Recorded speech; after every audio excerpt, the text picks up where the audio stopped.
Yo. What's up, you guys? Hello. Welcome back to the TLCC gang. And I'm your host, Robin. And I'm Kendall. And we are back with another video, y'all. This is our fourth video. Robin, how do you feel? I was about to say it's been 4 already, but you're right. It has been 4. I was about to say, wait, has it been 4? Because the first one, it was part 1 and part 2. Yeah. So technically, this would be our fourth one. Fourth video, y'all. Who It would don't have feel even like thought it. that we would have continued this? Who would have thought? One and done. Because, baby, me, I'm known to quit. No, I'm just kidding. Just kidding. Now I'm known to quit. That's funny. But, actually, I'm really not known to quit, but stuff like this. It's like, okay, let me stop posting. Nah, for real. Let me stop having fun. Let me go find myself. You funny. Nah, but, yeah, that's so crazy. 4 videos, bro. Like, oh, my gosh. That's crazy. What today's episode about? Today's episode, y'all, is about relationships and boundaries. Because, baby, we need all of it. Let me just say, probably about 2 or 3 years ago, I didn't know what boundaries was. I'm still learning. I'm still learning. It is a process because you have to learn like what boundaries are. Then you have to learn why you didn't have boundaries. Then you have to learn how and when to implement your new boundaries. And what you like and don't like. And then you have to stick to it. Because it's one thing to say, I have a boundary, and then you speak it. But then you could just forget it after. And let people just walk all right. over. So it's like, what happened to your boundaries? Exactly. Child. Ooh, yeah, I'm still learning because, baby. Well, yeah, I'm still learning because now I feel like I have boundaries or growing to build on more boundaries. But back then, I had no boundaries. Right. I did any and everything. Say yes to everything. Child, I was pouring in people's wells and mine was getting empty. It was a drought. It was this book right here that I mentioned on the last episode, Set Boundaries, Find Peace by, how you say her name? Nedra It's either Nedra or Nidra. Glover, and I definitely don't know how to say the other part. Tawab? Yeah. Sorry if we butchered that.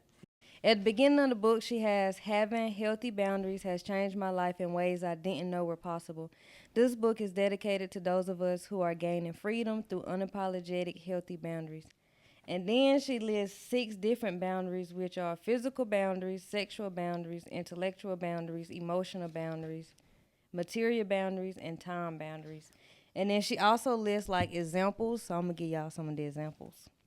So for physical boundaries, she has your coworker enter your cubicle while you're busy completing a task. When you don't respond, your coworker persists by leaning over your desk. So this will be a time where like you should speak up and implement a boundary. Like basically tell them like, can you back up? I need my personal space. Cause why you leaning over my desk? Exactly. What do you want? And then it say sexual boundaries. It say your friend husband makes a comment about his sexual.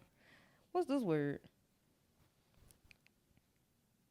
Prowess? He then begins texting you provocative. Yeah, you read it. Texting you. Let me just go to the page. Okay. Oh, I forgot you had your book. Yeah, you do that. He then begins texting you provocative.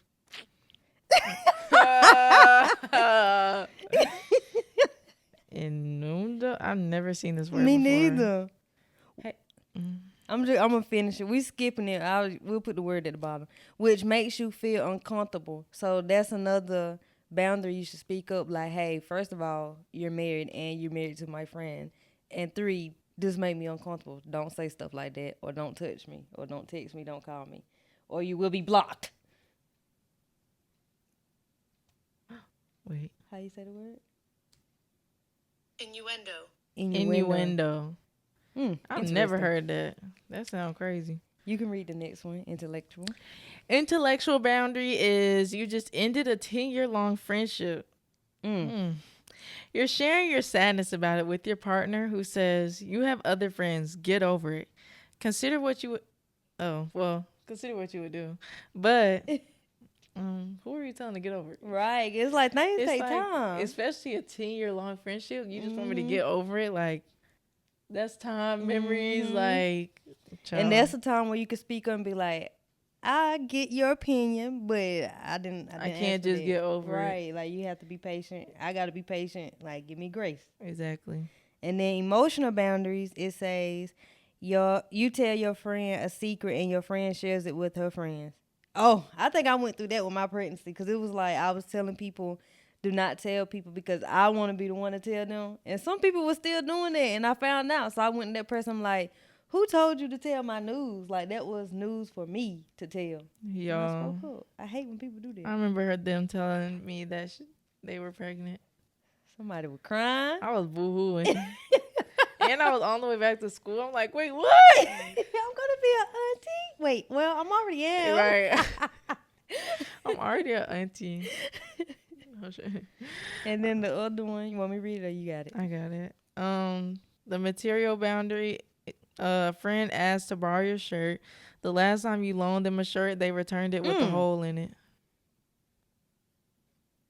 So you speak up. I probably would be like, okay, I'm going to let you borrow it, but please take care of it because that last time you gave me my shirt back, it had a hole in it. And I really like this shirt and I do not want no holes in it. Or like, they don't give you your stuff back. Yeah, that's another one too. I let you I borrow have so many missing clothes.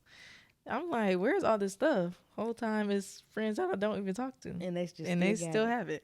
So yeah, I be returning stuff. Oh, I asked for my stuff back. It was just one time. See, look, I didn't even know that I was implementing boundary, but I let this girl borrow my suitcase one time, and like for a trip, and she came back, and I was like asking for my suitcase. I was like, can I get my suitcase back? And it was like she wanted to hold on to it. Or like or it felt like I was rushing her, but it's like my suitcase. Like, why can I not get my suitcase You know back? I just thought about what? That flat iron. That flower. Flat iron. That's another one. I can talk about that too. Yo, sis had that back. But let me finish the suitcase part. So with the suitcase, it was given as if I was rushing her to give me my suitcase back. Right. And so I had just moved in. She technically was my roommate. And she was just like, what, you moving out?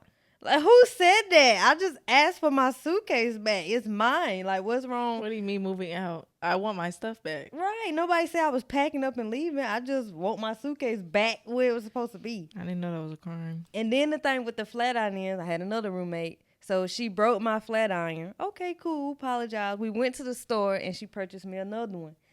It was a whole ordeal. That's another story for another day. But basically, she took the flat iron back, talking about if I bought it, return it. You bought the flat iron because you broke my flat iron. Like, I had the box in my closet. So it's like, how are you going to take something that's not yours? Like, yeah, you bought it, but you bought it to replace what was mine. Exactly. I still don't understand that to this day. I want my flat iron back. Yo, that whole story funny, bro. Maybe she'll tell y'all one day. And now we have, the last one is time boundary. You are under a critical deadline at work. One of your team members asks you for help on their project. And what you go do? Basically say, I can't help you right now because I got my own project. I have a workload. Right, I got my own stuff. But yeah, y'all, like this book, she got so many examples because she is a therapist. So like she gave like some of her clients examples. It's just good. Y'all just got to really got to finish the book, but I already have like so many pages marked for like, because they were good or they just spoke to me or something that I need to work on. But I got to finish it. But I think I might just start it over. Yeah, we should start it because it's really good. It is. Like, it really, the examples was real life examples that hit home. And it's like, dang, I went through that and this is not what I did or said. I just let them walk all over me. But now your girl got boundaries. You're not getting over on me without me speaking up. And then boundaries is like basically to protect yourself, really, if you think about it. Because guess who else had boundaries? Jesus. I wasn't going to break eye contact. Because why you staring at me? No, yeah, he did. He didn't say yes to everybody. He sure did. And when he needed to go talk to the Lord, he going to talk to the Lord. And sometimes by himself, no, you stay. I'm going to go pray. But it was and he going to recommend y'all pray too. Was it a sermon or was it Therapy Thursday with Jerry had? I think it was a Therapy Thursday. Jerry had like broke down like how critical relationships and boundaries are, because like Jesus spoke to the, I forget, you wrote it down. You read it. You wrote it down. Oh, it was a part of the Charming series that we watched. Oh, okay. So he did it twice then. So it was during a sermon and a therapy Thursday. Because I remember listening at home, I thought. I feel like everything that we've been listening to, like, well, we watching his Charming series, that he had during like COVID. Oh yeah, like 5 years ago. Everything that we're watching is coming back up, which is kind of crazy. But basically, he was saying that Jesus spoke to thousands. He sent out 72. He spoke to 12, and then he was vulnerable with 3. Which 3? Peter, James, and John. Peter, James, and John. Hey, Peter, James, and John. I ain't gonna lie. Peter was lit. I should have had Peter as a friend. Ain't Peter the one Peter was lit. He was. Cut that person ear off for Jesus. You childish. Leave me alone, bro. Bruh. Nah, that's some crap, bruh. The stuff we've been reading, because we've been doing the Bible recap, even though she already did, she doing it again. Yeah, do it. But even though, bruh, the stuff that we already read, like, what was that one story? And this is off topic, but what was that one story? He was talking about some, the jawbones, and we was like, he basically used that as brass knuckles. I can't think what that story is, but was it Samson? I want to say it was. Because he like ripped the lion, or because he had the strength. Yeah. And it was like he ripped the jawbone like, this out. man he made his own brass knuckles. I'm confused. Yo, when we said that, I thought that was so funny. Because it's like, what you gonna do with the jawbone? Or, wait, what was the other one? Was it Lot? Where, the Lot story? We gotta keep going. Like, what happened? He slept with 2 of his daughters. I think because they got him so drunk. Oh, I think so. Ooh. That was weird too, because it's like, what? I don't like that. Because it's like, why y'all taking advantage of y'all daddy? Getting them drunk and sneaking in the tent. Gosh. They need to switch. They needed them switches back then. Cause what is y'all crazy doing? You brought that up because I was on Threads. I think yesterday or the day before, and this one girl, I don't know who she is. My Threads be having random people, but she basically was saying like, y'all didn't tell me. In the Bible, it had some crazy stories, and then she used that one as an example. I thought that was funny because when I was like reading my Bible and I got to that story, I was like, it's crazy... like a lot of incest. Well, I guess technically if you think about it, because we all family. Yeah, true. But, oof, Jesus. Jesus. But, yeah. So what do you feel like you have learned overall, like just having different friendships, like friendships, relationships? I guess my question is like, what have you learned about relationships from friendships, intimate relationship, parents relationship, cousin friend relationship, just like basically like your interaction with different people? What would you feel like you learned? I feel like people hate that. I feel like, I learned a lot within this past year, and it hasn't even been a full year. Right, I'm just really talking about last year. 6 months yet, but it's going by fast. Yeah, but right. This year, has it really been a year? Well, yeah, I would say it's been a year for real. I learned a lot, like with myself, what I can and can't do. Because I feel like this last year, I done even grew as a friend versus what I used to be. Because now that I'm looking back on it, I probably would say I wasn't a stand-up friend either. And I can say that out loud. Like, there's no shame in my game. But also, other people have not been a good friend to me when times I thought they were like the bestest friend. But the whole time, you just use me because I'm convenient. But... When that come in your awareness, it'd be like, dang. Like, how did I let this go for so long? But that come with part of boundaries.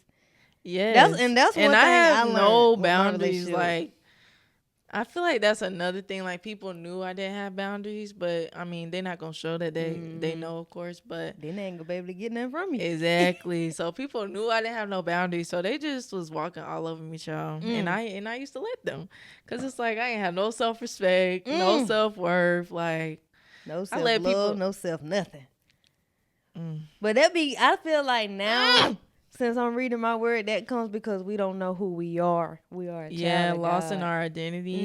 And that's crazy, because this morning when I was getting ready for work, I had to be at work at 5:30. But this morning when I had to I was getting ready for work, I was watching Will and what's it called? Soul Detox? Okay, that podcast. You was finishing the one we watched yesterday? Or? No, it was a different one, because I was going to wait to watch it with you, the second part. But it was another one, and it was talking about like people pleasing. And they had brought that up in the video, what you just said, which is what again?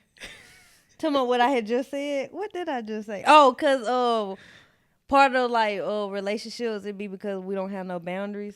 Like, I guess bad relationships. Self-love and don't know who we are. Okay, and they basically said that too. It's like, we really don't know who we are. We don't have no identity, which is why basically we people please and always want to say yes and always want people's approval. Scripture in the Bible about people pleasing. When I read that, it hit me like a ton of bricks. I don't know it like word by word. I think it's in Galatians, but I'm not sure. We're gonna put it down now. But it's basically like I done lost it.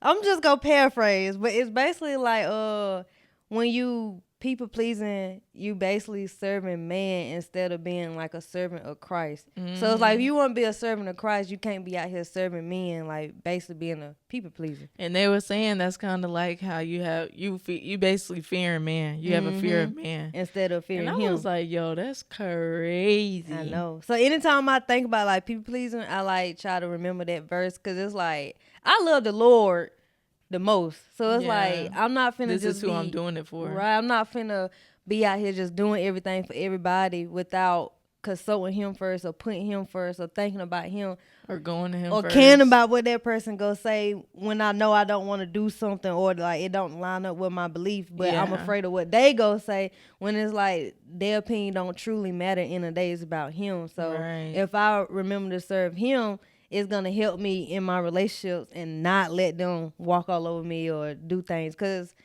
first of all, in the Bible, we shouldn't even be hanging around with fools. Wise walk with the wise, and if you walk with the fool, you become a fool. So if people doing crazy things, we shouldn't even associate ourselves with them in the first place. Yeah. So I feel like if we seek wise friendship, none of that extra stuff gonna, come along, because you with someone wise, meaning you with someone that know how to communicate. You with someone that know how to apologize when they wrong. So it's like none of the other stuff shouldn't be there constantly. I'm not gonna say they're not gonna be there, because everybody is human, but it shouldn't be a constant thing, or it shouldn't be toxicity if we are out seeking a true friendship or a true relationship. I agree. I agree too. And another thing I wanted to say was about relationships. I feel like in this generation, like, there's a lot of people who just thinks a relationship is with a intimate one, and they don't really consider friendship a relationship. Yeah, I hate that too. Like, that's been such a debate, even on like social media. And child, I be on TikTok. I'm a TikTok girly. My thing is, like, I be saying to people, because I have friends that be like, well, my girlfriend said this, my boyfriend said this, that I can't have friends of the opposite. And to me, they're just like mind-blowing, because for one, it give control, and two, I just feel, how are we supposed to be in this world if we can't have friends? If we can't have friends, like, I just supposed to only talk to you? Exactly. Or I just supposed to only talk to women? It's like, men got information that I need in this world. Like, I just don't, like, that just don't make sense to me. Yeah, that don't make sense to me either, honestly. Like, how, especially like, if we why not we married. Can't have friends? If we not married, bro. If we not married, man. We not married, and you want me to only talk? It's giving isolation. You want me to cut off this friend I done had since birth? Now, it's one thing if you be like, I don't think that's a good friendship because X, Y, Z. But not just, you shouldn't be talking to him because he's a guy. Exactly, like what? And that's what's wrong with this generation. They always over sexualize things Everything. or sexualize things. Because even with me and my guy friend, like people think that we've had. So it got to be something. We've had sexual. something has had to happen between y'all, and it's like that's bro, how it is with one of even my guy when friends. I tell y'all like no, nothing has ever happened. We just legit there has friends. been no feelings. We're literally just friends. We bro, talk, sis. we converse, we help each other, we there for each other. And they think give you're advice. lying, and I'm just like, bro, okay, well, believe whatever you want to believe. And then at the end of the day, before you even get to a sexual friend, you should be friends first. It's like you should want to be friends with the person you want to be in a relationship anyway. So all relationships should start off as friends. So it's like how you can't just skip that, because like at the end of the day, I still need to like you as a person. Have to get to know you. So before I even get to that sexual part, we got to be friends anyway. Right. So it's like you trying to say that I can't be friends with him or her, but like for what reason though? Right, like it just don't make sense. Because they're a guy, because they're a girl. What does that mean? What do you think is going to happen? Exactly. That says more about you than me. What? It's crazy. That doesn't even make no sense. And it's so crazy that people feel like that. It's to the point when me and Thad first met, I spoke that up. That was like one of my boundaries. I'm like, I have guy friends and I have a guy best friend. If you don't like that, then this not gonna work. Because my friends done been in a relationship where they have to cut their friends out. And I'm like, I'm not cutting my friend out. I'm not doing that. I'm right. sorry. I'm telling you that up front. If you don't like women who have guy friends, then me and you not going to work. And that's at the beginning. Exactly. We not going to work. Because I have guy friends and I have guy cousins. Because some people be mad at that. Why are you talking about this? This is my cousin. Why do y'all talk to your cousin too much? This is my cousin. It's like we're blood related. It's giving insecure for real, for real. You don't even want me to talk to my cousin? Like, I'm scared I love my cousins. Nah, for real, bro. Cause what? That don't even make no sense to me. But either way, I don't know. Like that's just weird. A lot of people think that though. Also, like just people just think that friendships is. I'ma just speak on friendships.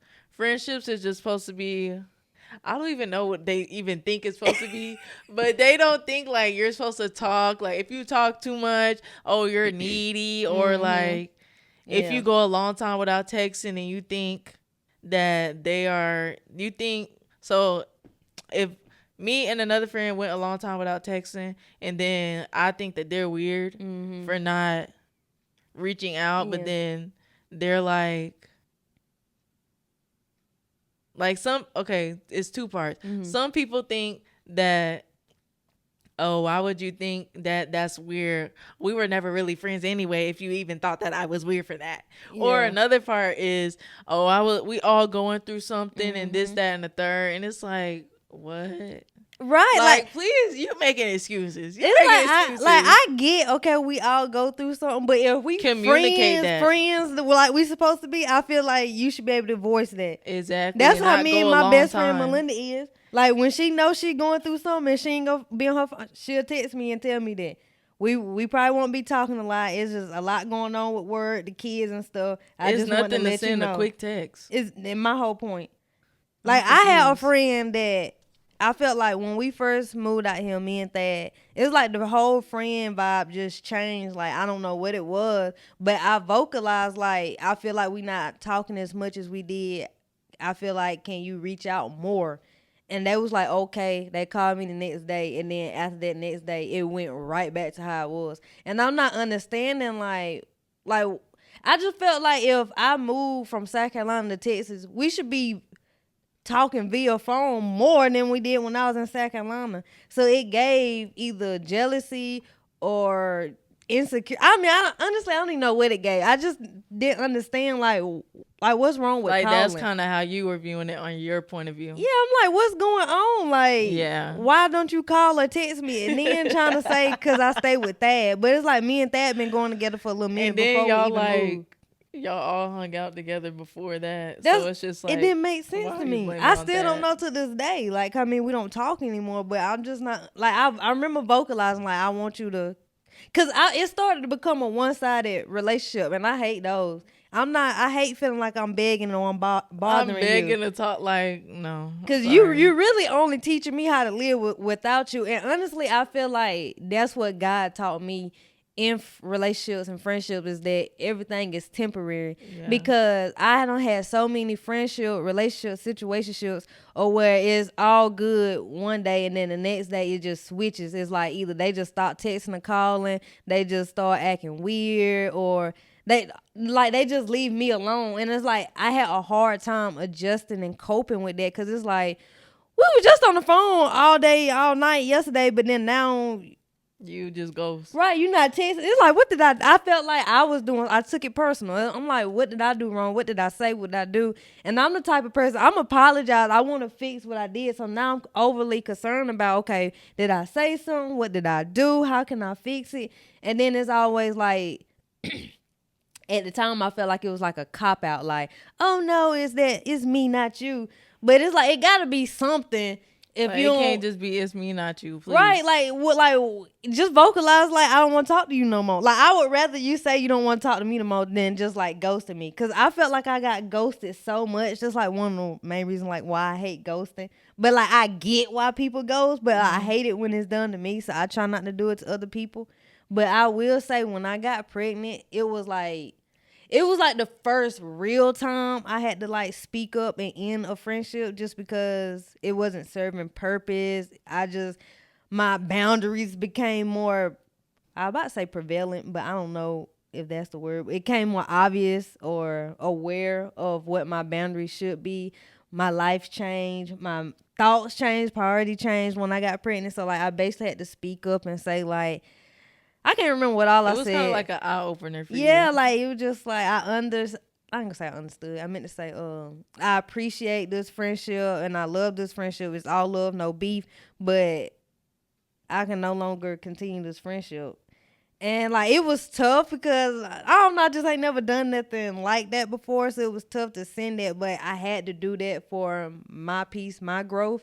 Because along this journey, I also learned that like it doesn't have to be beef. It don't even nothing have to be bad. It's just that some relationships is seasonal. It served its purpose. It served, you know what I'm saying? It's time for it to end, because how can I gain a new friend if I'm still stuck on this one? Right. That's serving me. And no like purpose. That's what I had to learn, and that's what I meant by like things are temporary. It's like we be trying to hold on to everything and everybody, and it's causing physical damage. It's like sometimes you have to let these people go so new people can come in, or like they can go their own journey and like learn things of their own without you being with them. It's not always even about you. Sometimes it's about them. Sometimes they don't supposed to be in your life because they got their own stuff, and then you got your own stuff. So it's like y'all have to kind of like not in alignment together no more, because that's kind of what I had said in that text me. It's like we two different people now. Like I'm finna become a mother.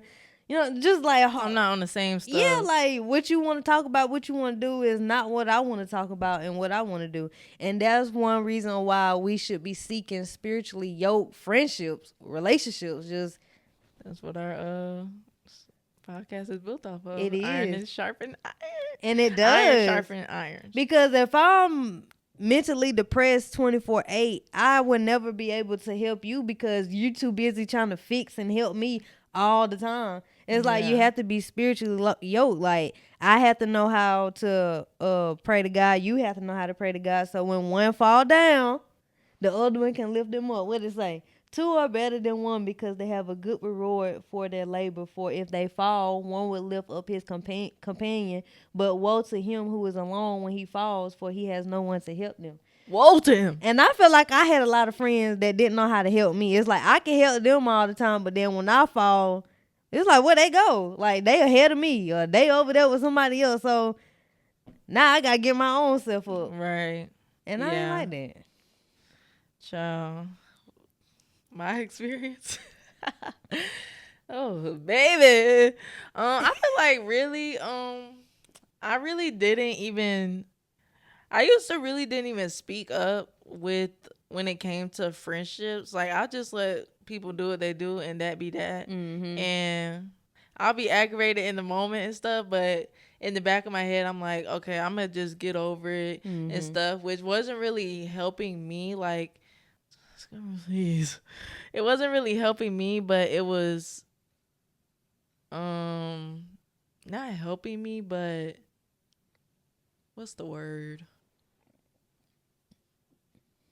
Putting a toll on me. Like it became like draining and just bad for my mental and stuff like that. Cause I'm just wondering all this stuff that I do and sacrifice that y'all don't even know about, but I'm literally doing all this and I feel like just I to be treated weird or can whatever. agree with that too. And I would just say, like this last year, I feel like with me speaking up this past couple months or whatever, maybe I feel like the first time I did it, it was just me letting everything out, all my frustration, because that was just a lot in itself.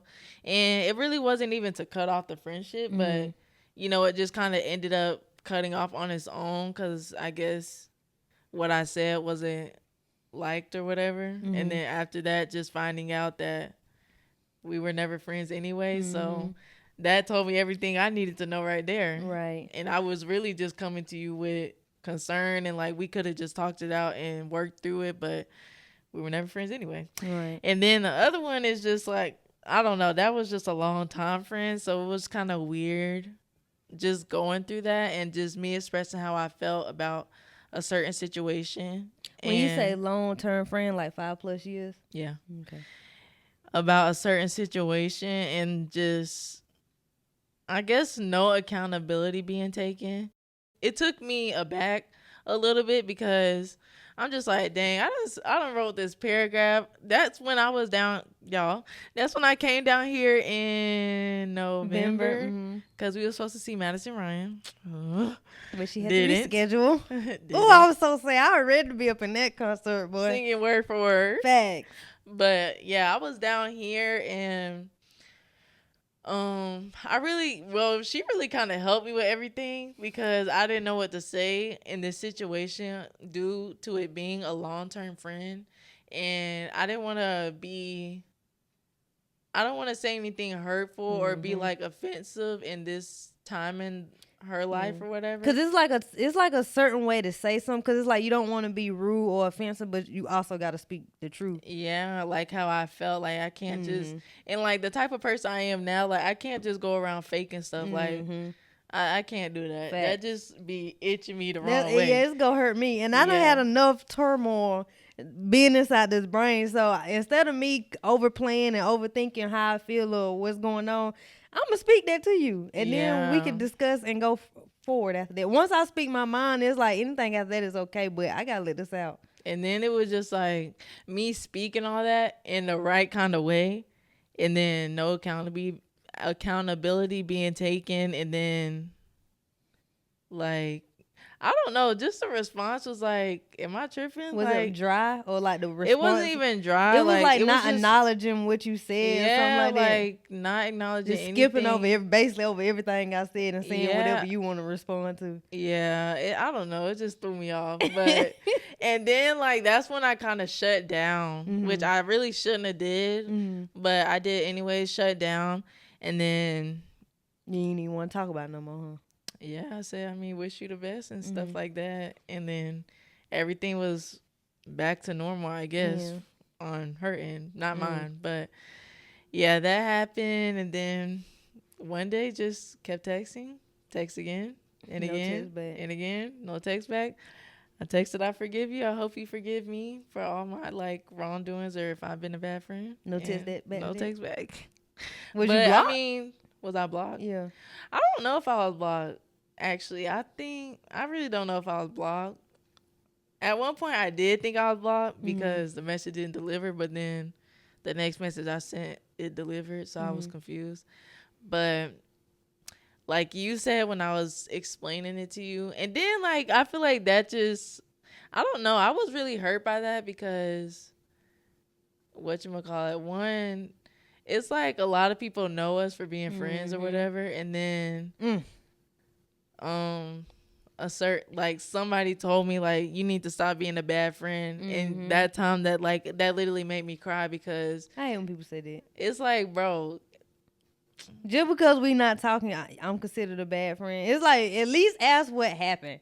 Or like, dude, I'm a bad friend because I'm not talking to her. Right. Like, I already expressed how I felt. It's like it's only so much. Go tell them that. It's only so exactly. Only You so much you can do. Exactly. Like I'm not finna.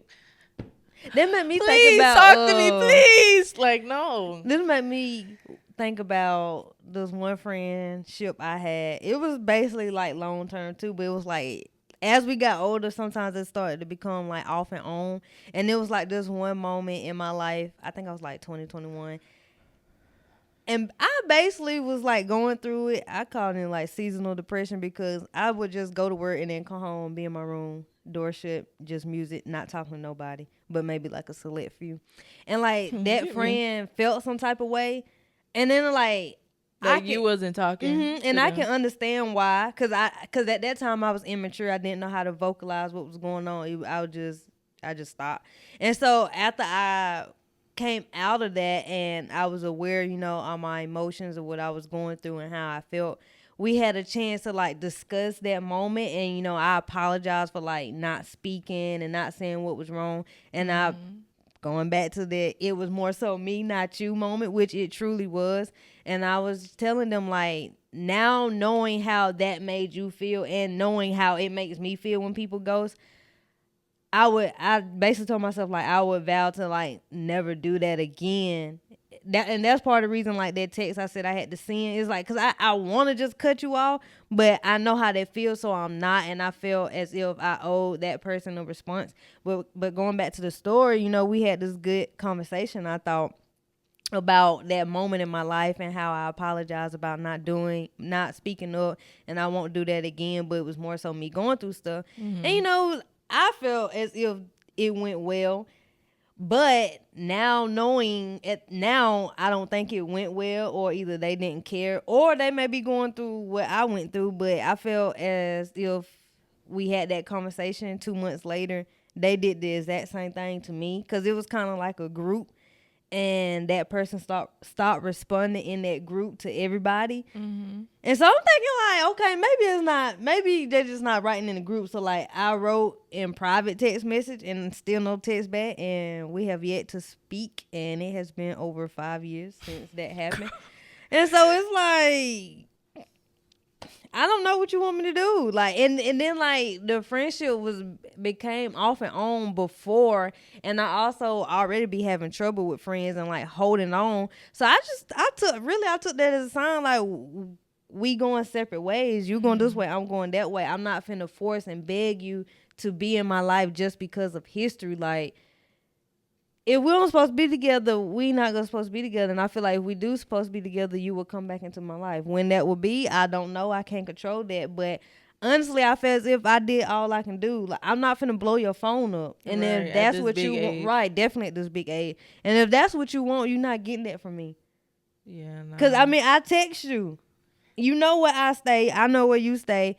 We seen each other a few times after the incident. Nothing was said. So Right. like. And then I feel like that's kind of what you told me when we was talking about it that one day, and you was basically saying like maybe God knew that that I wasn't gonna cut the friendship off myself just based off what I told you about the basis of the friendship, and so he just had to cut it off like. Because one main reason, like, why, I was hurt, of course, but, like, pressing it is because you remember when you said, like, you can say that your past, you hasn't been a stand-up friend. I can say I have been. Like, I know for a fact I'm a good friend, because, not saying that you're not, but I'm a good person. Like, I was taught to treat people how I want to be treated. So I'm not going to say never, because we all human, but I know it's been plenty of times where I have been there for that person, done things for that person when I should have. Things have been said to me, things have been done to me, and I still was there for you. So you can't say, oh, well, she this, she that, because that's a lie. Like, you're the person that's, you know what I'm saying, do this, do that. So maybe you felt some type of way, and it was like, I can't be friends with her. But it wasn't because I did anything to you. And if it was that time where I went ghost, I apologized and I spoke up about what was going on. It was nothing that person did. It was more so me. So if you mad at that situation and wanting to get your get back, that's on you again. Like, I'm not finna force you to be here. Why is we getting to get back, please? We too old for that. We too old. We getting to get back. That's another thing. Like, a lot of people think that just because we friends, that mean beef. And it's not. There's no beef on this end. It's literally no beef. And then if you want to speak to problem. me, you can hit me up. I will respond. I'm gonna respond. I'll say, hey, it's literally no beef. It's not that if you text me right now, I'm not gonna be like, what she want, not text back. To any and everybody I have ever been friends with, if you want to speak or talk to me, you can. Like, I'm a friendly, nice person. Everybody knows that. Like, even if you cuss me out today and I seen you tomorrow, you say, hey, I probably would still say, hey. Like, that's just me. Like, I don't hold grudges. And I don't know, like, that's just never been in my personality. Like, even, that's one thing, like, Melinda tell me all the time. Like, even when I should speak up or, like, I guess bad mouth or, like, just anything in retaliation, that's just not me. Like, I'm not finna be mean to a person just because of the simple fact they've been mean to me. Even if they quote unquote deserve it. Like, I just never been that person. Like, all my friends that I used to be friends with, child, I still pray for y'all still this day. Like, wish y'all the best and everything. Y'all need it. Yeah, it's just like growth that y'all need, and it's like me knowing, reading that and knowing who he is, like just. My mind changing, that's how I know that that's what you need. So it's like I can't even hold it against you because I was once there too. Like, I was lost like you. So I mean, it just takes that's time. What makes me sad, because like I see like my old friends or like just people I went to school with and like how they living. It's just like childhood trauma for one, and then just the environment which you associate yourself with. Then let's not even talk about like substance abuse and like drug and alcohol. Baby, nowadays everybody is living, walking alcoholics and drug addicts. They ain't gonna call it that, but that's what it is. Monday through Sunday, turn up time. Monday through Sunday, you drinking. Like, we turn. Well, I ain't even gonna say we. They turn up for everything. If you drink every week, you're an alcoholic. Seriously. No shade. Even on Sunday when it's supposed to be Sabbath day, rest day, church day, whatever you want to call it. Yeah, since when have that been a thing where y'all make Sunday a day y'all go to the club? It's like at least Sunday you could recover from all the alcohol you had Monday through Saturday. Just recover one day and then start back on Monday. It's like y'all can't even do that. And that makes me sad because like you know for a fact, right? You know for a fact they drinking the pain away, smoking the pain away. All the other stuff, trying to get the pain away. And it's like, that's not that's temporary. That's why it's every day. You drink it, go to sleep, it go away, you wake up, and it's back again. Exactly. And you repeat the cycle. Void that's not going to be filled. The only person that can feel it is God. And okay, so since we said that, it's probably somebody listening like, but like, how can he feel it or like feel that void, or like, how can he help heal me, or what's another one? So when I feel sad or depressed or mad, like, I guess, like, what are practical ways that going to him look like or sound like, or what should I start by doing if I don't want to do X, Y, Z? Because if you get rid of something, you have to replace it. So you're going to have to replace the drugs, alcohol, the sex, the clubbing with something positive. So, like, what's something practical that people could do? Or this is your opinion.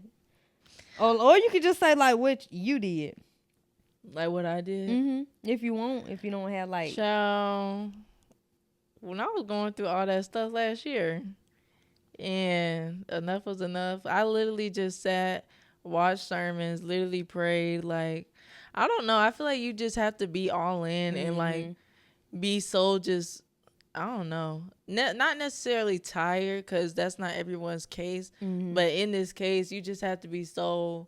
I think you have to. I'm about to say, I think you do have to be tired. Have to be so fed up with how you're doing things, and like it's getting you nowhere. So it's kind of like you're just surrendering everything to God.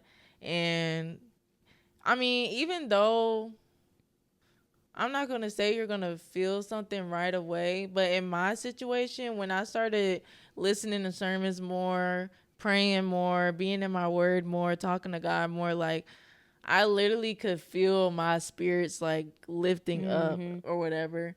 And I don't know, it's just a different feeling. I don't know, because I was real sad and like, I don't know, I was just really sad. I feel like you do have to be like, enough is enough. You have to be like, okay, my way isn't working. let me at least try here. This way and see where it gets me. Cause it's like you spend so much time and energy and strength trying to fight things in your own strength, do things in your own strength, being the strong friend, like just in so many different scenarios. I feel like you have to, for one, take inventory of like the people you're around, who you talking to every day, who you surrounded with, because the people that have your that ear has a big impact, has your heart and your mind. So I feel like you have to take inventory of the people you're around. You have to take inventory of your environment. What are you doing every day? What are you day? consuming? What are you listening to? The music, the TV shows. That literally all takes a part of it. I feel like you honestly, you should fast, and that could be from whatever substance or bad thing you doing. Fast from that. Fast from the people. You need to be isolated, basically, so you can detox. You need to be alone. That's what a lot of people. It's like they don't even have time to be alone because they so much consuming all these things. So it's like God can be speaking and want to help you, but you so busy in other people's presence you can't hear Him. Mm-hmm. So you need to be alone and step aside and take inventory of all these things. And you need to journal, write your feelings and express. And then you also need to start trying to pray. And I say trying because a lot of people, quote unquote, don't know how. Yeah. But just coming to Him in those trying efforts, or or those, I guess, doubt of how to even pray. I feel like you should try to do that. You just need to like lay everything out. Mm-hmm. Like you, literally, God knows everything. He knows everything you did, everything you're gonna do. He knows everything. So it's really no point in just holding back. You might as well just lay everything and be honest, because you're only lying to yourself when you're not being honest. And I mean, some people think, oh, I'm gonna talk to God like He my homie and stuff, but it's like at the end of the day, like He's still God. Like, right. He's more than a homie. Exactly. You need to know who you're talking to. He's sovereign. Exactly. Because He's still king. Like he's everything. He can be your friend, your brother, creator of everything. Right. So you need to approach Him as such. Mm-hmm. And you can't just be talking to Him like you talk to your homies, because y'all be cussing at your homies. Right. And you gotta put some respect on His name. I love God. Do you love God? What's wrong with you? But facts though. Also too, like when you were saying consuming yourself with like sermons and stuff, like when I ain't gonna say when I first, but when I really was like, okay, something gotta give, back in 2021 when I said in the first episode, that's what I was doing. Like I changed my eating habits.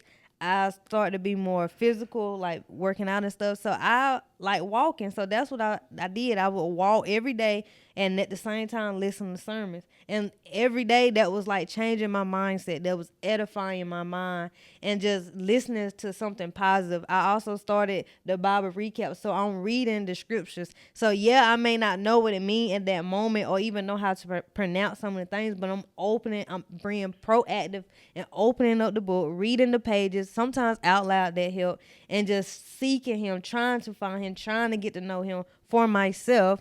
And then I also, my mom, she's a minister, so you can have someone that's in their Christian walk ahead of you. So when you do have questions, you can go to them and ask them. And what was another thing I was going to say? Oh yeah, a therapist too. Some of us, we need therapy. A lot of people don't think that's something how bad. To, like, navigate right, but I through their think feelings. Therapy is great, because that was one thing that helped me, like I mentioned in the last episode, about the effects and what's the word? I guess the effects and the unspoken expectations that I had regarding my brother that I didn't know that I was harboring in my heart. So that helped me release some things that I wasn't even aware of. So that's one reason why I love therapy, because your therapist should help you come to terms and realize things that you never would have realized on your own. Right. I thought you had something to say. No, I was going to say about my therapist experience. Oh, how your therapist experience was? Because like, I feel like I done sat with myself for so long, and I'm always just thinking about stuff and thinking of certain situations that happen, and I'm always curious on why people act the way they do, where does it stem from, and everything like that. So I don't know. Whenever I sit in my room, I'm like, oh, well, why do I like this? Or why did I do this? Where does this come from? Self-inventory. Yeah. I do the same thing. So it's like whenever I did talk to a therapist, Basically, I was telling her about what was going on in my life. And then having the solution in the same sentence. Yeah, she's like, well, I mean, it seems pretty much like you have it all That's figured out. exactly what so my it's just therapist like, used to say to me. I'm really just coming to you to talk and vent. Not saying, yeah, you just talking to someone to tell them, okay, well, you are right. You're on the right track and stuff. But some people need more than that. I mean, you actually do need a true, like, deep therapy session because you don't have anyone to talk to, or you don't have anyone you could be vulnerable with. And I mean, who's better than a stranger, honestly? I mean, God. But I get what you're saying though. But really though, like, shoot, go to therapy, bruh. Please. Because it's not even like, oh, you're crazy, or people shouldn't even look down on you because you're going to therapy. I hate when people do that though, and I be feeling like they're the main people that need to go to therapy. You think you better than me? Because what do you mean? That's what it's giving. Exactly. Like what? What do you mean? How you feel about? Sorry. Oh no, you can go. No, this is different. So go ahead and say what you're saying. I don't know what I was going to say. That's why I'm like. I was going to say, how do you feel about? How do you feel about boundaries with, like, when it comes to intimate relationships? Like, what exactly do you mean? Like, how do I feel about implementing them, or? I mean, you need boundaries in all relationships and all aspects. But how did that look for you? For me? Okay. Growing up, I would say. Growing up, like as a child? Not as a child. I mean, no, girl, but you ain't talking to nobody as no child. I meant like before, like I know what I know now. That yeah. As a child. I mean, technically, I was a child. Dating at 3. When you're a child, you act like a child.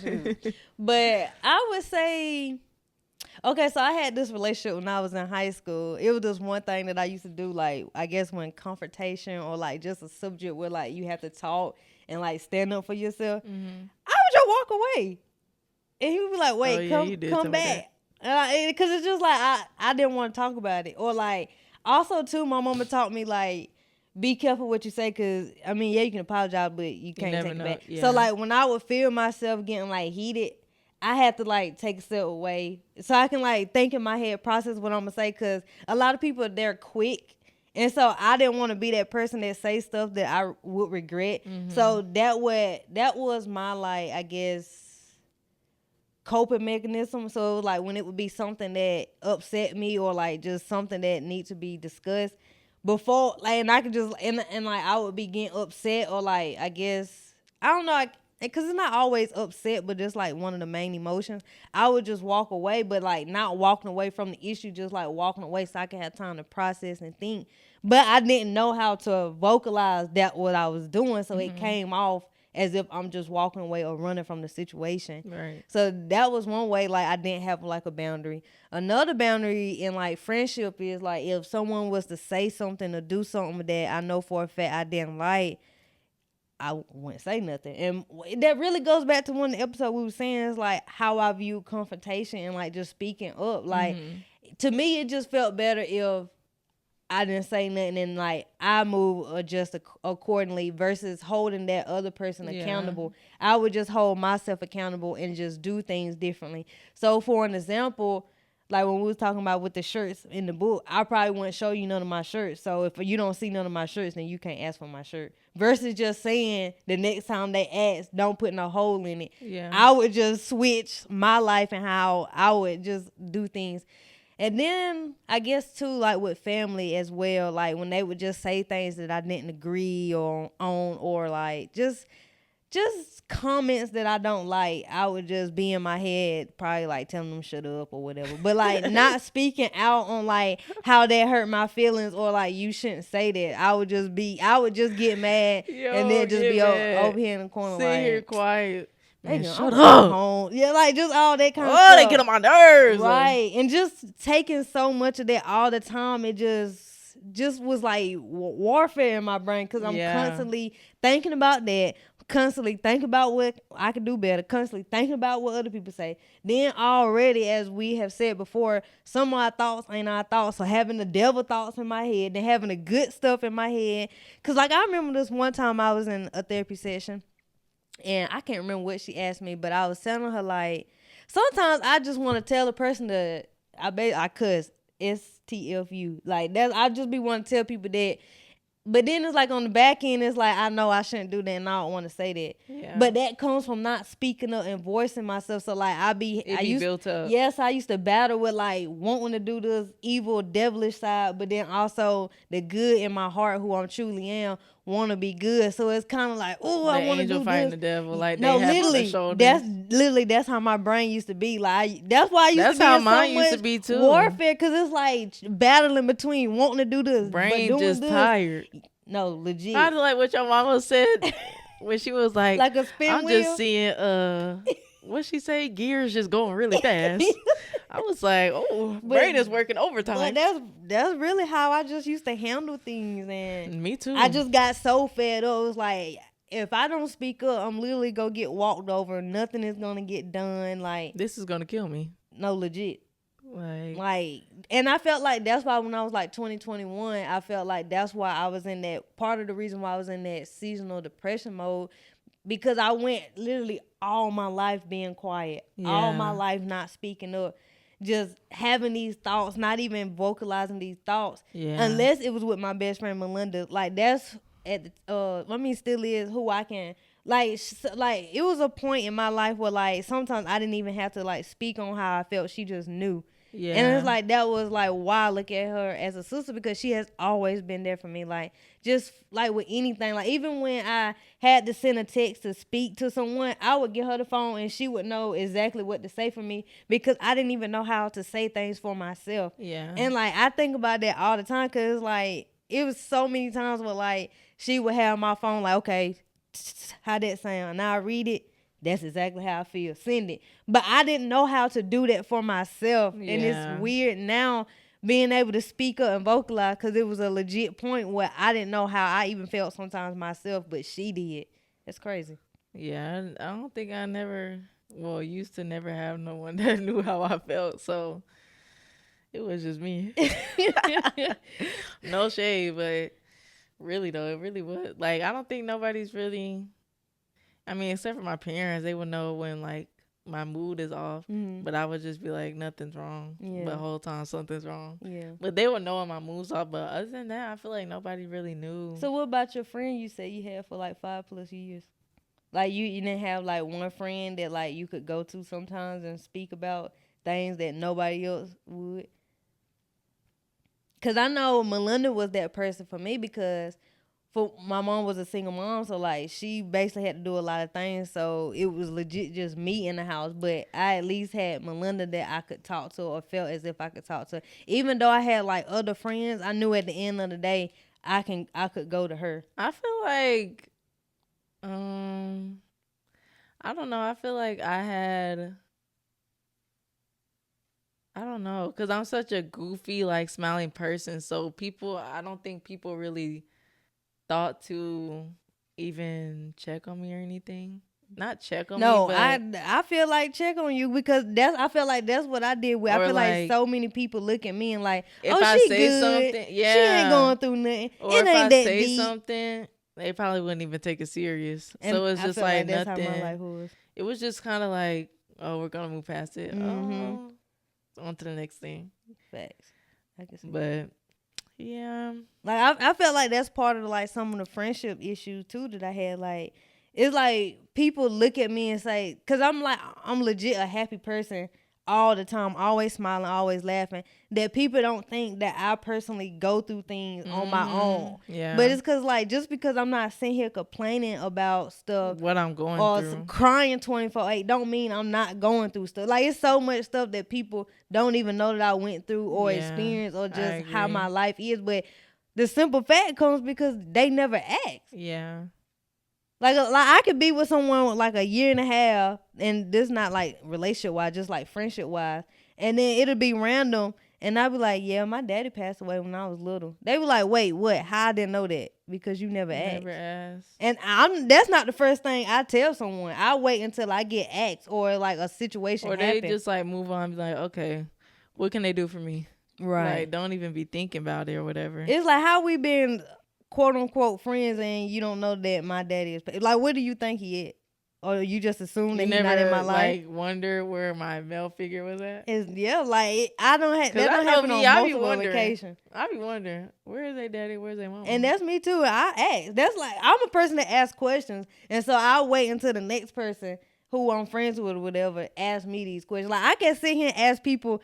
So yeah, how's your relationship with you and your mom? They'll answer, but then they don't say, well, how's you and your mom and your dad relationship? Yeah. And I'm not gonna volunteer. I'll be like, well, dang. In my head, I'm like, well, dang, they didn't even ask. So then that gives me the awareness either you don't care or you just don't know how to have conversation. Yeah. But yeah, it's crazy. Like I really do feel like people look at my life and just think everything all good. All peaches and cream whole time. Warfare. Punch. Wait, what was that one thing where it was like, I don't even know what we was looking at. Was we working out? Yeah. We was doing a growing joke exercise. Oh yeah, we about to be real fit by the end of the year. What I was finna say? Dang, I lost it. Oh yeah, I was finna say, I feel like, no, I lost it again. It was, dang, I was finna say something. We be going through the whole time, think peaches and cream, and it's warfare. I was finna bring up how we said one time before, cause people just think like stuff be sweet, but like you going through stuff. So then I would be at school having a good time, laughing and stuff, and like people would just think that I'm just overly goofy or things just overly funny. And then be like, oh, you just laugh at everything. You take everything serious. But it's just like, I'm happy. Like, what's wrong with being happy and finding joy in life? Like, I just think about how people used to tell me all the time, like, you not gonna find no man because you gonna take nothing serious. And then just having these thoughts like, and wait, like, am I too goofy? Why would y'all even say that? Trying to change me. Listening to the world. Trying to change me. And I almost felt accustomed to that, too. Like, dang, maybe I might be too goofy. Child, they be wanting you to be serious at 2020. I'm like, I'm just 20, and I think we was like 21, 18, 17, 18 please. when somebody told me that. Calm down. It's like we should be childish right now. The problem is y'all be wanting to grow up too fast. That's the problem. You want to rush life. Nah, the problem be they be having their own childhood trauma. So that too, and you trying to project it on me. You trying to come off like you just a serious person and you got life under control, but you really want to spaz right now. You want to giggle like I'm giggling right now, but you ain't got nothing to laugh at. Cause ain't nothing funny. Cause you going through your own warfare. That's why you mad at me. But it's just like you got to go find that joy and peace. You can't take away mine thinking you finna get some of mine. You got to go get your own, buddy. Nah, facts. Child.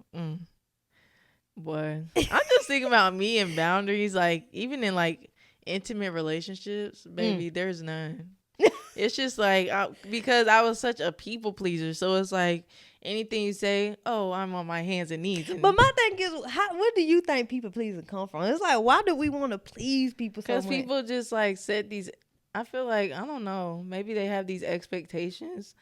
Well, for me, probably have these expectations, and then when I don't meet them, it's like World War II, the world finna end. Or like I feel like a disappointment or something, and I don't want to be the person to feel like make you feel sad or like, because I don't like making people mad or making them sad or feel any down emotions. But like now I learned we can't control it. Yeah, so it's like, shoot, you're gonna have to be mad. You're gonna have to be mad because there ain't nothing I can do about it.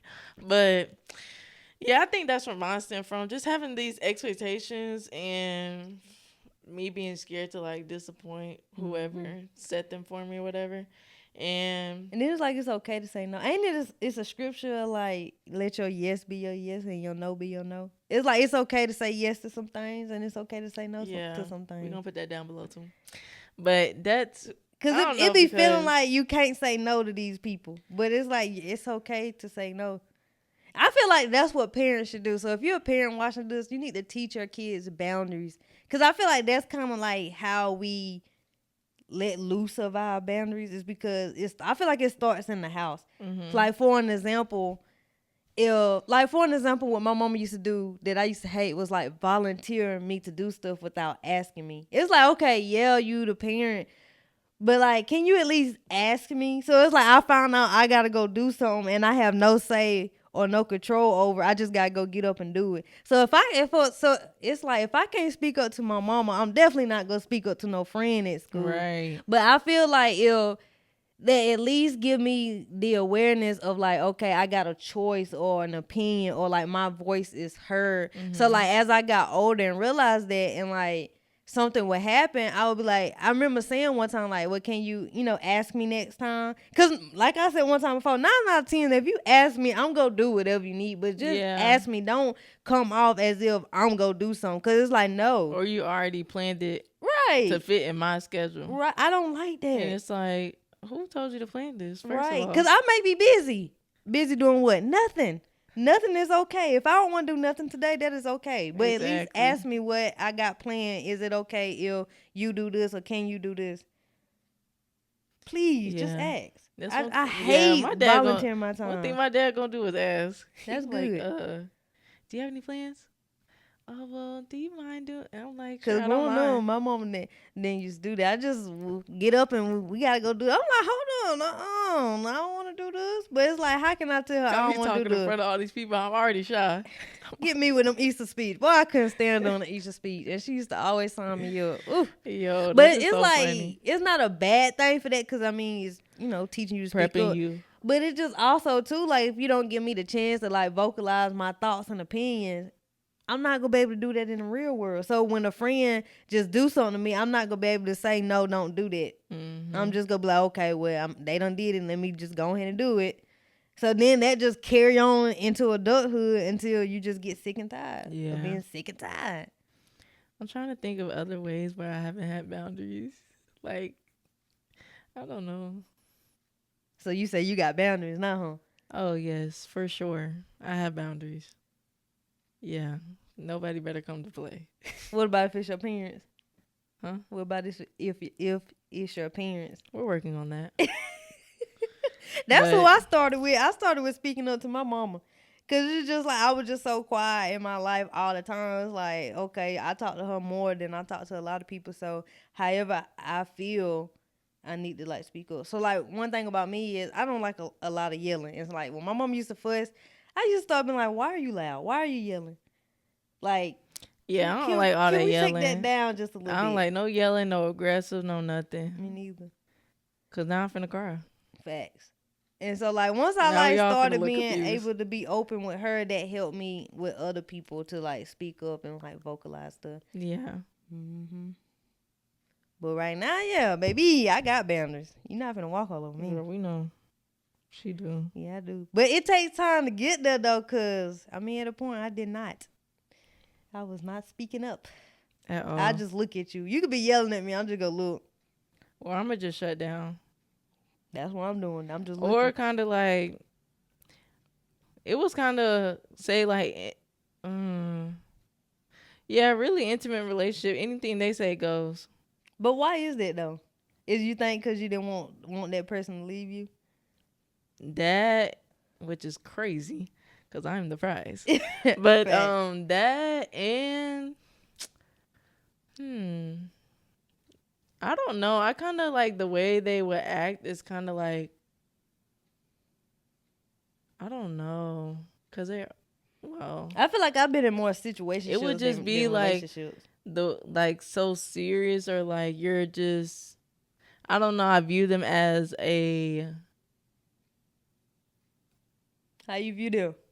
As a, it was kind of like I was viewing them as an authority, kind of because of what they said for me. Like, oh, you can't do this, can't do that, can't do this, can't do that, and it's like, dang, what can I do? Can I do anything? I have a few friends that done been in relationships like that, and then it's like you gotta question everything, but like before you can do something, and then it's like even if you want to speak up, it's like, well, I can't really even say that because then they gonna be doing X, Y, Z, and this, and it's just like a relationship shouldn't be like that. You should be able to come to whoever you're in a relationship with and speak your mind, and peace still be there.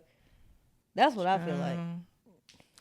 Yeah, you should, but you don't. Cause like I would have friends come to me and be like, "Man, he said this, he did this, da da da da," and I'd be like, "Well, did you tell him?" "No." "Why?" "I can't tell him that, cause if I tell him that, boy, he gonna get mad. He gonna do this," and it's just like, well, you gotta tell him. Like you can't just tell me and not tell him. Like you gotta tell him. Like I guess that's what I'm big on. Like if I can't talk to you and we not gonna be able to be nothing. Cause like that's me. I like to talk. I like to voice my opinion. I like to talk about things. So if I feel like I can't come to you, we personally Then won't be it's able to be like in a I can't even relationship. be like my real self. And that's why I feel like I wouldn't even be able to be in a relationship with nobody because Like I I'm have to putting be on a whole myself. facade or something.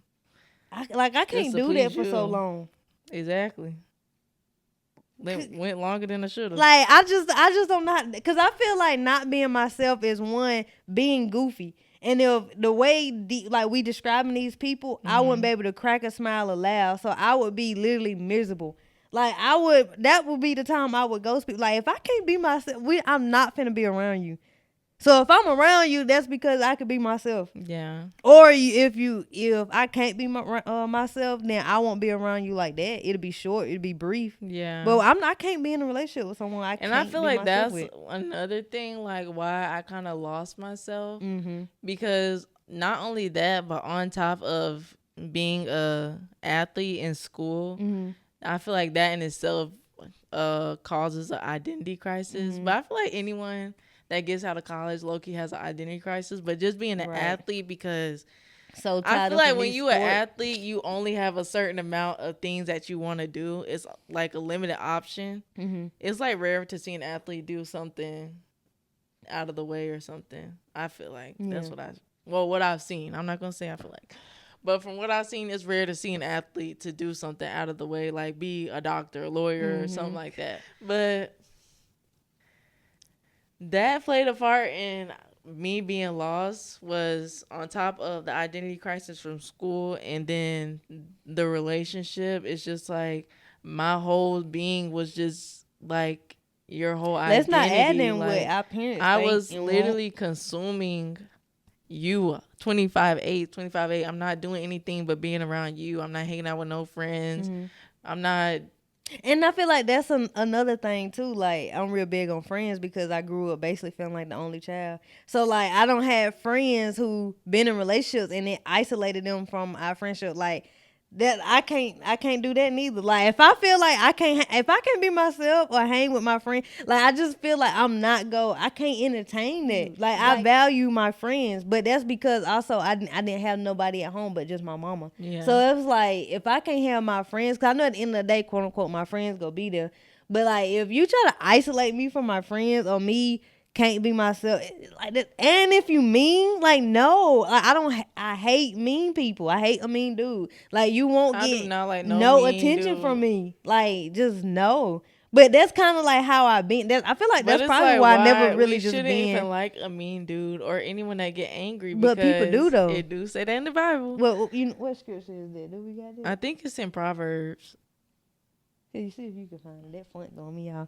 But yeah, like I think that's why I only been in like maybe 2 relationships. Cause it's just like like I said, if I can't be myself or you mean this, no.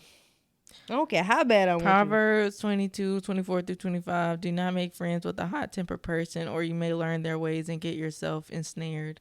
So basically, be cautious about who you give access to your life. Yeah, like that's right. Their character is contagious. That's and that right. literally you start acting like them. Cause it was like this quote I seen, like when whoever you hang around, the top 5 people you hang around with, you become them. So like that's why it's good to do inventory of who you around, because if these people doing all this stuff, you finna be doing that too. And I really never even understood that until like really now for real. Because I used to be like, oh, I can control. Like, I'm not going to turn like them. But the whole time, I feel like I learned that at being at Claflin. Like, for an example, if I'm sitting over here gossiping and talking about people all the time, that's what you going to start doing. Exactly. Cause especially if you don't let me go. Like you go basically gonna at least feel like that's what you should do, because then you would just be quiet. So either and the relationship was weird if you don't. Right, I'm about to say the relationship either would grow apart or either you would just take on these traits so we can merge together. Right. True. And I think that's probably why like I haven't had that many relationships, because it's like if I can't be my core self, I'm not finna like be who you are, because most of these people are things I knew at heart that was bad. So like for an example, I mean, I'm not gonna sit here and say I ain't talk about people, but like just trashing people, I don't do that because for one, because I really value treat people how you like to be treated. Like that was like one of my core morals. So like that's why I just was never this evil person, because I wouldn't want people to do me like that. Yeah. I guard my tongue. Like that's why I was always quiet, because you don't want to hear what Sharabin got to say. You don't like. So Sharabin gonna be quiet. If you got something to say, no. I'm just gonna be quiet, or I'm gonna laugh. Them the two emotions you gonna get from me. Quiet. Just reminded me of Ryan. Or laughing. That sounds like when she says no. That's funny. Let your no be your no and your yes be your yes. Child. I done live like, well, you done live like 10 different lives. I live 5. I would need like 3 hours or more just explaining like from childhood up until now, and just like what people have done or said to me and how I felt about everything. Like I'm just so. And then I feel like the way that I was moving, because I feel like I'm the same way, like personality wise, but just growing with getting the negative parts out of me. And I feel like why I did that was because, one, I didn't have any self-love, so I'm just out here projecting what I feel basically, or just having built up anger, or just like being sad and stuff like that really takes a toll, and that kind of affects, it don't even affect just you, but affect those around you who you encounter with, because like you just spreading negativity for what? See, when you said sadness, see, that's another thing. Like when I was that seasonal depression again, I legit was sad, and I knew 100% like that wasn't me. Like I mean, not saying I don't get sad, but I'm not like a mopey person. So when I was in that funk, I was literally trying to do any and everything to pull myself out of that. Like I was journaling, I was reading scriptures, I was talking to Melinda because I kind of like cut everybody out. But like she never was like her energy was never to the point where it was like I don't want to be around that. So like I would still talk to her sometimes. I was reading books. I was like listening to gospel music. Like I was trying to like pull myself out of that negative funk, because I knew that when I didn't like that about me, just coming home, going straight in my room, being quiet, not talking to people, because at the end of the day, I knew that wasn't me. Like I'm a fun, giddy, happy person. So it's like when I shut down and be sad, it's like, okay, yeah, girl, something wrong with you. So it's like now I'm in my head trying to figure out like what is it, like what's wrong, why I feel down, why I feel sad, why don't I want to be around people. And that would help me come out of that funk. And then I was self-aware from asking myself all these questions. It was like, oh, you was down because you haven't been speaking up to yourself. You was down because you've been around people that do things that you don't like. And I feel like that, sorry. I was just going to say, you was down because of like your eating habits. You trying to drink and do drugs and all this, right? Like you not being who you are, like, yeah. And like when I was just taking inventory of that helped me come out of that and also be aware of like what I'm listening to, what I'm doing. And so around that point, that's when I kind of like stopped going out, because like I don't even do the things people do in the club. Like, so why are you going? First of all, I'm already short on money, so I'm wasting money. I'm wasting my time because you don't get home till like 2, 3 in the morning. So then you tired the next day. Then if you drink and act like you don't even like drinking, so then you feeling weird when you do drink. It's like you don't even be dancing. You be chilling, listen to the music. So it's just like, why are you there? So then I had to ask myself these questions. You only going there because XYZ.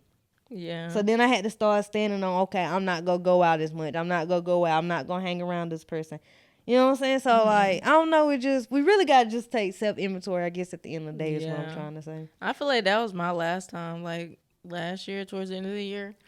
Like, I hated the way that I was feeling because, well, actually, it was, like, a couple weeks where I would say I was sulking in it and, like, I didn't really feel like talking to nobody because it's just, like, I really don't have the energy to even give you anything, really. And it's really no offense or anything. But I just don't have that energy to give. Just drain. So it was like I was sulking in it. I did not want to talk to nobody. I'm chilling and everything. But before, like, whenever I went through, like, depression or anything, I feel like mine was high functioning because I really didn't have time to just sit because I was just so busy. I had practice games. I can see that. Like see, I didn't have time nothing. to do anything.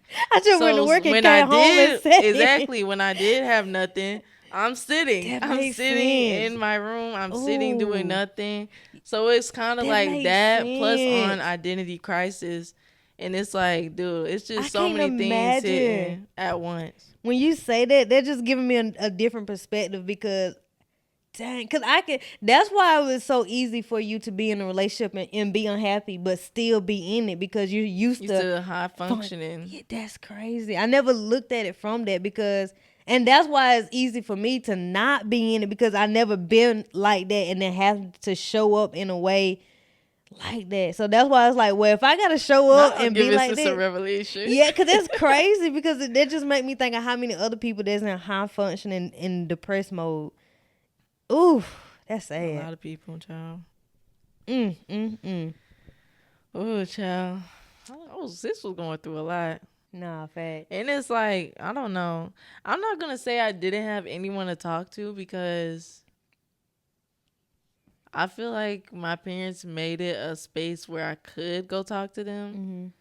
But at the time, it's just like all the advice they had for me was, well, did you pray about it? Yeah. Go and pray. You wanted some, and I used to always hate that. I used to always be like, bro, why can't they give real advice like these other parents? But it's like whole time they're really giving me true advice. Right. Like, you need to go pray about it. And I should have been praying about it. I used to be like, I prayed about it. Whole time didn't pray. Didn't say a lick of God. My mom was busy. She was a single mom working from basic life from like 5 to 6. So I guess I felt as then like she had like different like what's the word? I guess like association she was in. So it's like if she wasn't at work, she was at a meeting. I don't know. My mama just had a lot going on. I'm not gonna necessarily say I felt like I couldn't talk to her, but I will say that she was so busy that it wasn't like time set out for us to discuss. Like I was legit in my room just by myself. Yeah. Like certain things, of course, yeah, but for the most of the time, I guess the person that I would talk to would be Melinda because my siblings was older than me. I definitely didn't feel comfortable enough going to them about. Grown. Yeah, like that's basically like talking to my mama for real. Right. So I don't know, like me and my mama relationship didn't really grow up until maybe like I got into college. And I guess really just realizing like some of the friends I said I had was friends ain't really friends, and knowing that her intentions is always pure and always true and she's gonna be there for me. Regardless. Right. So it's like I don't know. Then maybe too, this is just from outside speaking, maybe like her perspective of me changed as well. She probably didn't see me just as a child anymore. She saw me, as an adult. Yeah. So that also opened and changed. So it's kind of like she got to live her own life, and but I'm here to help her for when she needs, guidance. But now, that's my girl. We can talk about any and everything. Yeah. But just saying that just made me think about how I feel like I've been friends with people like friend girls that been friends with people that didn't have good relationship with their mom, and that used to make me sad because it's like, dang, like I ain't gonna. Well, I mean, it made me sad, but it also made me grateful. Like I'm glad my mom don't do that, or I'm glad my mama don't act like that. Yeah. And like that just gave me also another perspective on her too, because I feel like just being on outside in is it's like things that I know for a fact she went through that could have made her like that or could have changed her like that, but like it didn't. So it just be making me grateful, but then it make me sad because like that ain't how a parent's supposed to treat a kid. And it just so like I have so many friends, and it kind of like makes you look at your mom like with admiration. It does. Cause it's like you could have been this way, but you chose to go away from that. Like when people be like, "Who would you want to be like?" The answer is my mama. Like my mama done been through so much and still like this good moral high woman. She love God. She's not out here a crack addict, drug addict, alcohol, bad mouthing people, taking the rent money and go spending it on bad stuff. Like out here twerking, out here at the club at but a big age. Seriously, cause it be mamas like it that. do. We in the club, and that's my friend mom. 60 years old, and they be like that. Don't piss me off. No, seriously. No shade, but cause so many people, parents, it's like, oh my gosh, it's so sad. Like, And then it's like the way, like, you understand why people turn out the way they are, because I mean, look at And who then the you have Bible as a say role you model. still gotta honor your mother and your father, and that's why it be so hard for people, because like, how I supposed to honor this person, but they They act done hurt like me this, so much. They treating done me did like this and that. Yeah. Like, I be telling my friends, like, for one, you gotta get it to God, you gotta forgive them, and then you gotta change your perspective on them. Like, maybe they parents was like that. That's and why then they you act gotta like that. also, that, and also remember, like, this your parents' first time at life too. First time being a parent. Exactly. They don't know just as much as you don't know. Exactly. They going through it just like you.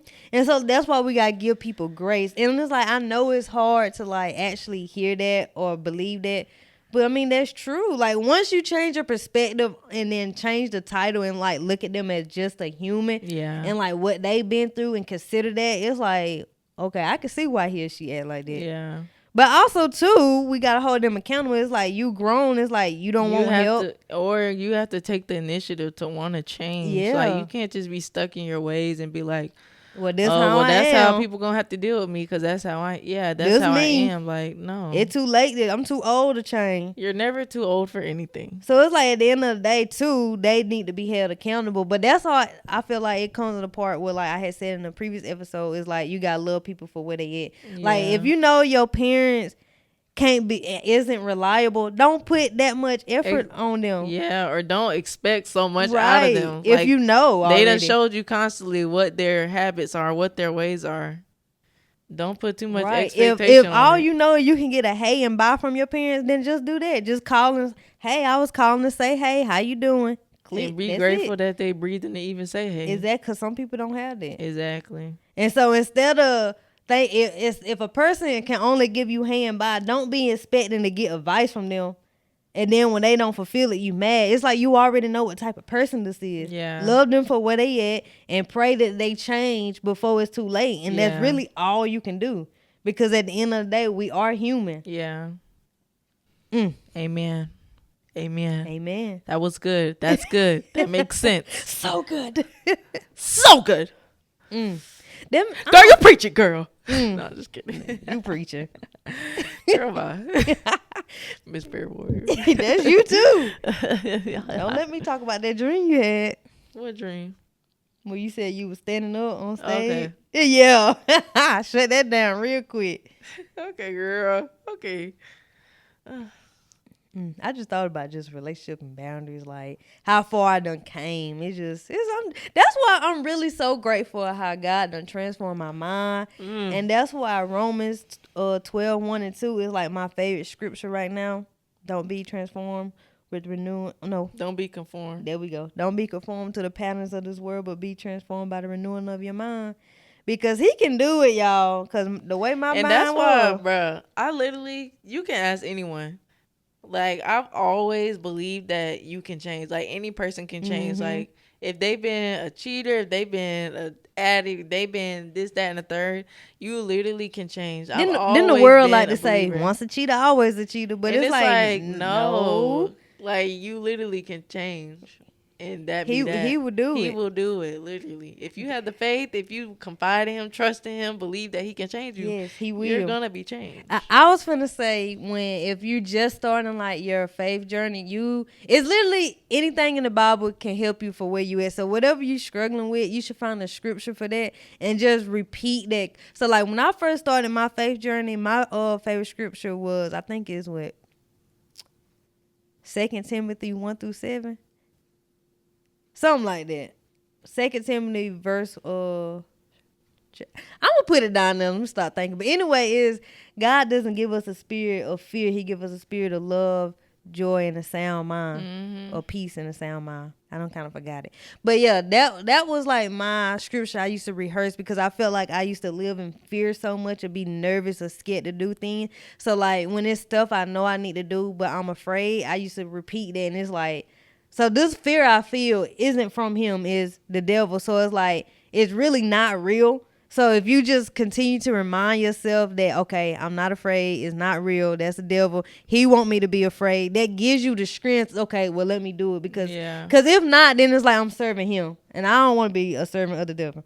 So that used to be my scripture, but now it's that Romans, because what God done did to my mind it just helped me to It's remember crazy, bruh. not to be conform to the patterns of this world, because the thoughts and actions of this world you can really be living Especially in worldly. today's time. Ooh, baby. It's just so much like It's so easy. sayings and like principles that the world have that goes against what the word says. Right. And I just can't the believe word, I was accustomed not the world. to that. The word. Child. Renew your mind. And once you renew your mind, that also help renew your heart as well. It's like a tango. Like whatever your heart is, that's how your mind is gonna be. I think it's it's a scripture for that too. I think it's like whatever is in a man's heart is the way he think or something like that. Well, that's King James okay, version. King James version. Talk about some thinking. Okay, girl. Shout us how. Yo, when I first started my faith journey, honey, I Because ain't why know would they have none us word. read the King James version at bruh? Yeah, I ain't know what I was You reading. get a Bible when you get baptized. They usually give you the King James version. Why are you giving the kid a King James version? Please. Thou shalt not. Thou shalt not. No, now you no, wonder why none the of kid don't these want to read. Because words. what did That that used even to be mean? me. That used to be my excuse. Yeah, I ain't reading that because I don't know what it say. I don't know how to Thou pronounce shalt words. not. It's given. I mean, it's kind of self-explanatory now that I'm older, but what do you mean thou shalt not thus therefore? Like what? What's the word? Was afraid. I wasn't gonna say afraid. Intimidated. Was intimidated with them words from the King James version. Well, yeah, because that's just too deep for me. Facts. And it'd be like, what we read now already be jumbling in my brain because all the names. Oh. Them names and places and rivers and all that. The names in the Bible is crazy. It's like, where did they come up from? I don't even know if I said that. Aminadab. I don't even know if I said that right. Amalek. Meshach, Abednego, please. My hair. I really just be saying stuff when I get to them names, cause it's like I spend all day on them names if I really try to figure out what they say. Nah, facts. We be over here trying to sound them out, and Rob won't even read it. She be like, "What that say?" And it's like I don't know what to say either. I was about to say the wrong thing. I'm a burst a blood vessel. I had to slow it down because I was gonna get twisted. I'm gonna burst the blood. Yeah, that's exactly how I'm gonna come out if I try to pronounce some of them names, because it's like my brain legit don't know. Right. But just to reiterate the stuff that we said, we need to like surround ourselves with people who is actually listening to sound doctrine. Yes. One, who's in the word. And I feel like maybe we're not in the same I was gonna say category, section, life journey. Yeah, position? I could say life journey with spiritual journey. Okay. The same level, I guess. Cause I was gonna say metrics. Okay. Me and Rob, we not even on the same level, but we both still sharpening each other's iron. Like you need to find that person who can help you build not only with just your life in general, but your spiritual life as well. Like they can encourage you to read the word. They can share sermons with you. Maybe if y'all both don't know scripture, y'all can look it up. Or if you need help on a topic, or not a topic, but if you're feeling the type of way, just look up on Google, because that's what my dad told me. Look up on Google, what are some scriptures for that's forgiveness? What are some scriptures for trusting God, and having faith? Some Bibles have that in there. It'll say like emotions. If you go to the back, it'll have like some Bibles have that in what there. scriptures you can go to. Get yourself a Bible. Please. That's what it all starts with. Just a physical Bible, not the virtual, not on the phone. A physical Bible. That's really what it starts with. And just really just go from there. You could you could be spontaneous with it. Open up the Bible and pick something. That's how I started, because I didn't know where to go, what to do, how to start. I just flip over my Bible, whatever my eyes land on, I read that verse, meditate on it, think on it, reread it. And then just, because I forgot the scripture, but basically Jerry just said like the Holy Spirit will remind you. So when you're reading these scriptures, if you putting that in your brains and your thought, the Holy Spirit will remind you. But if you're not reading it, it's nothing to get reminded of, because you don't have nothing put inside you. Right. So just reading scripture every day will just train your brain to, okay, well, I remember reading this. It said this. I I remember that. So then you can, I guess, recall from that and pull from that. And also another thing I would say is just get rid of toxic relationships. That goes with friendship, Environment,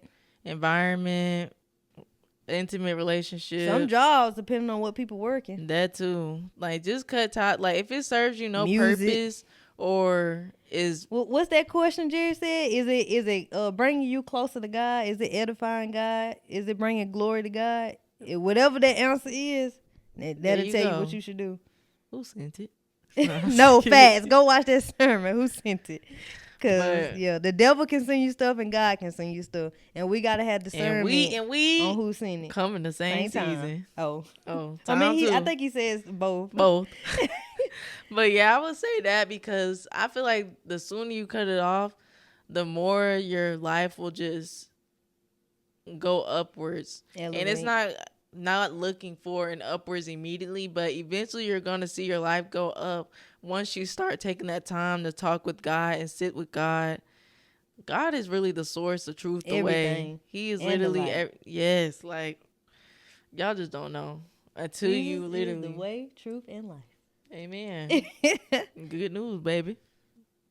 So, you guys, this is the end of this episode. Hope you guys enjoyed it. Be sure to check out our Patreon to get behind-the-scene content. Her vlogs are going to be coming. I know we keep saying that each episode, but coming, they really y'all. are going to be coming. They coming. And comment down below maybe what are some boundaries that you've had or share some experiences that you've had. You know, it's a safe space. Please share some. Or if you want to know, like, what would we do if we was in a certain scenario? Yeah, you can ask for advice and because I like that.